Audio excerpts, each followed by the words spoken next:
Parrot's MiniDrone Jumping Sumo, which sells for $160, 220 Australian dollars, 140 pounds, is strictly for the ground, and although you might not consider it a drone or an unmanned ground vehicle, it is more than a simple radio-controlled vehicle you pilot with your smartphone or tablet. Similar to Huawei's Meet Robot, you can use your iOS or Android and eventually Windows 8.1 mobile device to steer the two-wheeled jumping sumo through its environment. It can also be programmed to follow a road plan or complete pre-programmed tricks. And then there's the jumping. Though you can have the sumo balance on its wheels like a Segway when driving it around, it will spend most of its time resting on its rear leg. With a tap on your screen, that leg will retract, compressing its two springs and then releasing them, launching itself either forward or straight up 80 centimeters (2.6 feet). You can also have the sumo flip itself over and use the leg to kick a ball or irritate friends and family by kicking their feet. Piloting the jumping sumo. The jumping sumo connects to your mobile device via Wi-Fi. Turn on the sumo and it will appear as a network in your Wi-Fi settings. Select it and launch the FreeFlight app. Once the app is open, it should automatically connect to the sumo. However, in my testing, the connection wouldn't always happen immediately and occasionally would never happen at all, forcing me to shut down both the sumo and the app and start the process over again. To be fair, it happened mainly when I was using it in areas with a ton of wireless networks.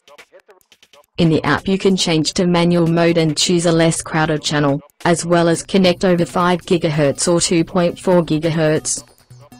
Once you are connected, you'll see a first-person view stream from the sumo's camera. Slide the virtual stick on the left forward and back to move those directions and tilt your device left or right to turn. On the right is another pad to do quick 90 and 180-degree turns by swiping up, down, left, or right.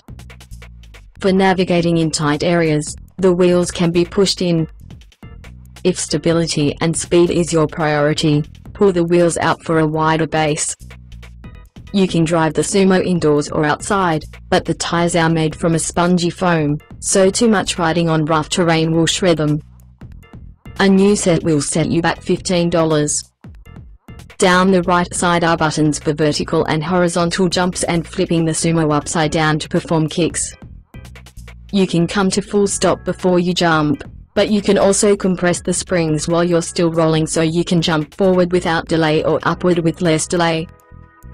In the middle at the top of the controls is an animation button. Tap it and you'll get a list of pre-programmed moves such as different spins, an S-curve, and tapping its back leg on the ground.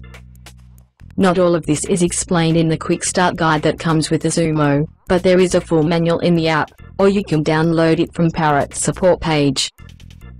There's a whole playlist of tutorials on YouTube as well. At the top right are buttons for snapping 640 by 480 pixel photos and recording video at the same resolution. Parrot says hundreds of photos can be stored to the sumo's internal memory. Video, on the other hand, requires a thumb drive with a micro USB adapter or a one that has a female micro USB connector built in. I tested with an 8GB silicon power mobile X10, but whatever you choose, the width has to be less than 1.5 cm and the height less than 2.5 cm. Through the app you can transfer photos and videos to your phone or tablet while you're wirelessly connected to the sumo. Though pictures transferred quickly, videos longer than a few seconds took a while, so you're better off taking the drive out and transferring to a computer or mobile device if supported. Also, the silicon power drive has a metal enclosure and got very hot while recording and transferring, something to keep in mind when selecting a drive. The micro USB port is also used for charging the sumo's little battery pack and takes about 90 minutes to charge. If all you're doing is driving around and doing the occasional jump, the battery will last up to 20 minutes. Recording video, doing a lot jumps, or basically doing anything more demanding than driving will cut into that time. Just one battery is included, too, and an additional one will run you $20. Conclusion. Like Parrot's other mini drone, the Rolling Spider, The jumping sumo is a lot of fun for killing some time with your smartphone or tablet.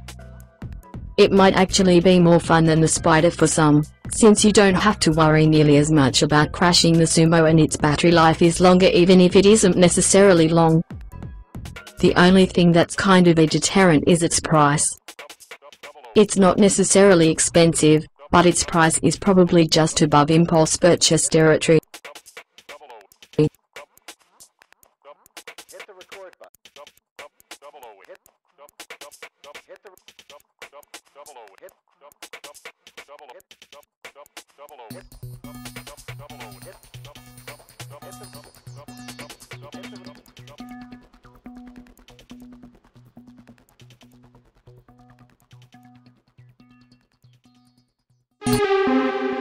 Thanks for watching Tech Talk.